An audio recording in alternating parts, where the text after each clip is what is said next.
Assalamualaikum warahmatullahi wabarakatuh. Hari ini saya ingin membahas mengenai cara mengidentifikasi valid inducement. Di sini ada dua jenis untuk inducementnya. Di sini kita lihat price bergerak dari bearish ke bullish. Ini juga sama, bedanya ini ada di higher time frame POI dan sini di liquidity sweep major yang di liquidity sweep. Di sini kita lihat tren sini membentuk boss bearish, di sini bukan boss. Kenapa ini hanya pullback? Nah, pullback terakhir diambil, ini jadi inducement. Nah, inducement hanya berlaku pada continuation entry, tidak berlaku pada POI. Nah, di sini dia jadi low valid, ini jadi high valid. Nah, ini jadi boss karena membreak low. Nah, di sini kita lihat.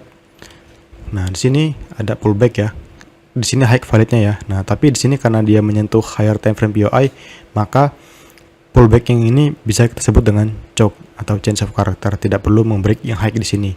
Nah, ini ya. Kenapa inducement itu hanya berlaku pada continuation entry, bukan reversal. Ini ada di higher time frame POI dan ini membreak internal high terakhir, dan ini kita sebut choke bukan inducement. Oke, ini choke bukan inducement karena price menyentuh higher time frame POI. Kemudian price berubah dari bearish ke bullish. Nah, ini disebut inducement. Kenapa? Karena tren ini sudah naik dan ini sudah berlaku continuation entry. Ini inducement bukan choke karena price dalam continuation trend. Nah, itu ya. Nah, kemudian di sini kita lihat, di sini perbedaannya hanya di sini ada swap di majornya. Contohnya gimana? Contohnya gini ya. Misal ini bullish lah misalnya. Sebentar seperti ini. Nah, lalu seperti ini. Nah, di sini itu dia membentuk seperti candle seperti ini. Nah, dia close-nya itu shadow ya. Shadow sebentar. Shadow-nya itu tidak melebihi ini, tidak close body. Ini major swap. Liquidity swap yang major yang di swap gitu lah pokoknya. Nah, pokoknya seperti itu. Nah, ini sama ya. Ini inducement karena ini dalam continuation entry. Ini boss juga sama seperti ini. Ini juga choke sama seperti ini. Intinya ini berlaku juga sama seperti yang di higher time frame POI. Intinya inducement hanya berlaku pada continuation entry, tidak berlaku pada higher time frame POI dan major yang di swap. Oke, seperti itu. Nah, kemudian kita ubah ke bearish. Nah, ini juga sama ya untuk yang bearish. Di sini kita lihat tren dari bearish ke bullish. Di sini adalah boss. Iya benar, ini bossnya seperti ini, maaf. Ini kurang rapi dibalik.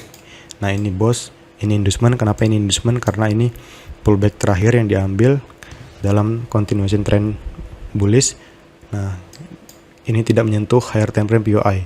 Kemudian di sini juga ada boss baru, dan di sini pullback terakhir di sini adalah choke ya, bukan inducement. Karena apa? Karena price sudah menyentuh higher time frame POI. Seperti itu. Intinya choke itu hanya berlaku pada supply dan demand dan higher time frame POI, bukan pada continuation entry seperti ini.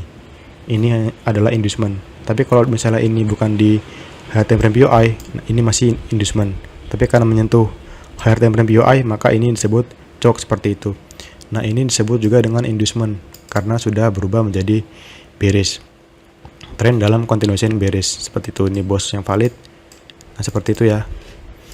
Kemudian juga di sini sama, bedanya sama kayak tadi ya. Di sini ada major higher high yang di sweep, yang tidak close body ya, hanya close shadow seperti itu. Nah, di sini kita lihat ini hanya inducement, pullback yang diambil dalam continuation entry. Di sini boss, di sini choke. Meskipun ini pullback ya, ini kan low-nya di sini low-nya. Tidak perlu menunggu low ini di break untuk choke, hanya menunggu pullback terakhir aja yang untuk choke karena sudah masuk ke zona ini. Oke. Seperti itu ya kira-kira. Kemudian ada satu hal lagi di sini untuk inducement. Di sini kita lihat ada inducement itu ada dua, ada major inducement, ada minor inducement. Kalau misalnya terjadi boss seperti ini, zona ini adalah minor inducement. Tapi kalau di sini pergerakannya major, maka di sini adalah inducement yang sesungguhnya. Meskipun teman-teman di sini melihat ada pullback seperti ini, misal seperti ini ya.